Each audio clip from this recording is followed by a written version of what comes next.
Working from home was so last year, but now thanks to electric vehicles like this with vehicle to load capabilities, you can now power your hot desk even in a freezing cold car park like this one here in Reading. Hi Pat. Hi Rick. Want to go for a spin? I've got a meeting at 5, sorry. Fair enough. Right, buckle up because this is the Kia Niro EV.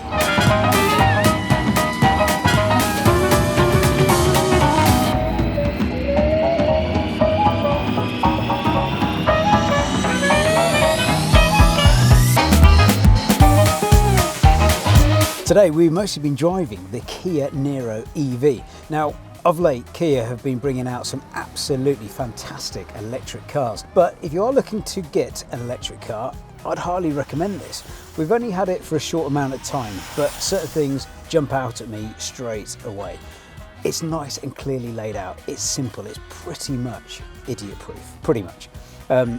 The cup holders, I know it's something really basic, but I love the cup holders in this. It's got a very simple little button here as well, which releases an extra little bit of plastic, which will then cup your cup.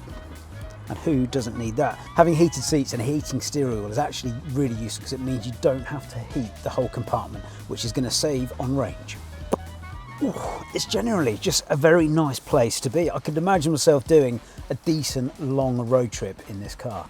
For passengers as well, if you've sat in the passenger seat, which Callum and Ollie have both been doing today, it's very comfortable, even if you're carrying a camera and getting hit in the face when you put your foot down. Which brings me nicely onto the different modes of this. You've got a drive mode select here on the steering wheel. So you can have eco, you can have standard, or my favorite, sport.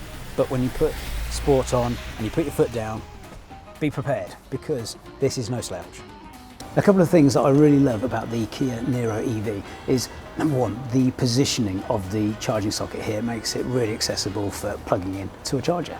Number two, you've also got this V2L, which stands for vehicle to load. And it's essentially this white bracket attaches into the charge port, and then you can put in a domestic 3-pin plug and power all sorts of stuff. So Pat over there, not only running the Select Car Leasing call centre, also doing all the content, he's just there loving life, working from, well, not working from home, not working from the office, working from a garage. It's bloody cold though. Right, so one of the reasons that this car is so useful is because it does have V2L, which stands for vehicle to load. Our light just ran out of battery about 10 seconds ago. Okay, right, here we go.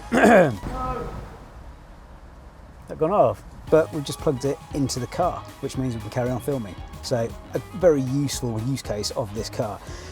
I can imagine it being very useful for people that go camping as well, or people that like the great outdoors that might want to go out into the middle of nowhere, go for a good hike, have a cup of tea, because you can plug a kettle in, you can plug a toaster in, you can plug a... just makes life a little bit simple. And if you live in the middle of nowhere and you keep having blackouts, don't worry, you've got a mobile power unit right here. I keep doing this, I don't know why.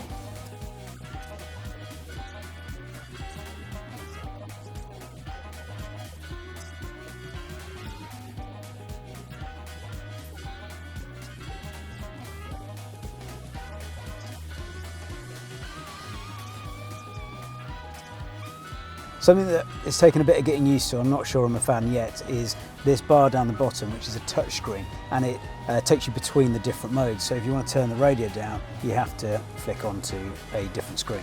One of the downsides is you do have this black plastic, which is basically fingerprint hell, especially if you've got toddlers, because they're just going to be covering it with jam and stuff. With a very decent 495 litres of boot space, there's plenty of room for stuff. And with the seats folded down flat, there's even more room, obviously. Please, please, please, please, please say there's a front/fruit for bits and bobs, etc. Oh, we do love a front boot/front trunk. So who is this car best suited for? I'd say it'd be a good family car. It's got decent boot space, it's got decent space in the back, obviously got ISOFIX, all cars come with that now. Got a decent bit of speed as well. Range is decent, so if you're looking to get into an EV, you don't want to pay a fortune, this could be the car for you. So there you have it, this is the Kia Niro EV. Hope you've enjoyed this very short review. Head over to the YouTube, give us a little thumbs up and a subscribe if you'd like to see more car content like this. But if this doesn't float your boat, remember there are loads of other deals and loads of other options over on selectcarleasing.co.uk.